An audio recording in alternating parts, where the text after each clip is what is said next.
सर्वप्रथम जो हल्ला झालेला आहे आमचे नेते आहेत पक्षाचे त्यांच्याकडून हा हल्ला आम्हाला अपेक्षित नव्हता.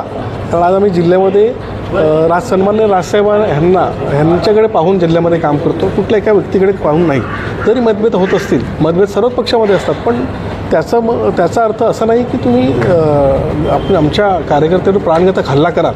आणि या हल्ल्याचा आम्ही निषेध करतो. नक्कीच सन्माननीय राजसाहेबांकडे आम्ही हा कळवलेला आहे आणि सन्माननीय राजसाहेबांकडे आम्हाला अपेक्षा आहे की नक्की तुम्ही याच्यावरती कारवाई करावी. कारण जर असंच झालं तर पालघर जिल्ह्यामध्ये पक्षाचं कोण काम करायला पुढे येणार नाही. आणि ही कुठली तरी हुकुमशाही नाही आहे किंवा ही दडपशाही नाही की तोंड दाबून बुक्क्याचा मार सहन करावा. असं पण आमच्यामध्ये पण महाराष्ट्र नवनिर्माण सेनेचं रक्त आहे आणि आमच्यामध्ये पण साहेबांची शिकवण आहे. आम्ही पण अरेला कार्य करू शकतो, पण हा जो हल्ला झाला हा भ्याड हल्ला होता.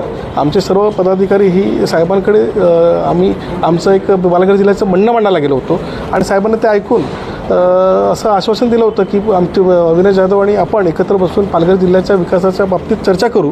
आणि हे झाल्यानंतरसुद्धा त्याचा राग धरून त्यांनी जे हे कृत्य केलं हे निषेधार्थ आहे. याचा आम्ही निषेध करतो.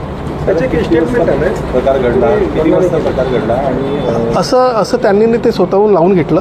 ते आमचे नेते आहेत आणि आम्ही सन्माननीय राजसाहेबांनी सांगितलं की सर्वांचा आदर करायचा. ते आमचे मोठे नेते आहेत, पक्षाचे नेते आहेत, जिल्हाध्यक्ष आहेत. त्यांच्या विरोधात असं आम्ही कुठेही स्टेटमेंट दिलं नव्हतं. त्यांनी ते एक वाक्य होतं ते त्यांनी मनाला स्वतःवर ओढून घेतलं होतं आणि त्यासाठी आमच्या मोरे साहेबांनी त्यांची माफी मी मागितली होती. आणि ते एक थोडंसं त्यांनी ते मनावर घेऊन एका हट्टापायी किंवा एक काय म्हणतो आपण बालिशपणा असतो किंवा त्या पद्धतीने ते हे वागले आणि ते आम्हाला त्यांच्याकडून अपेक्षित नव्हतं. हल्ला कुठे झाला आणि कोणाला मारहाण करण्यात आली? हल्ला जो झाला आमच्या समीर मोरेंचं कार्यालय आहे तिकडे आम्ही जसं साहेबांना भेटून आलो होतो तसं संध्याकाळी तिथे बसले होते आणि अचानक 4 गाड्या आल्या आणि त्याच्यामध्ये एक जी गाडीमध्ये माणसं होती त्यांनी डायरेक्टली अटॅक चालू केलं. अतिश मोरे व्यतिरिक्त कोणाला मारहाण करण्यात आली?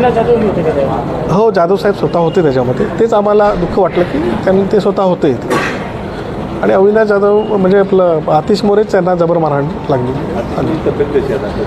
आता स्टेबल आहे. त्याच्यावरती हाताला बराचसा मार आहे आणि त्याच्यावरती ऑपरेशन झालेलं आहे आणि आता डॉक्टर पुढचं काय त्यांचा तपास करत आहे म्हणजे त्याच्यावरती चालू आहे.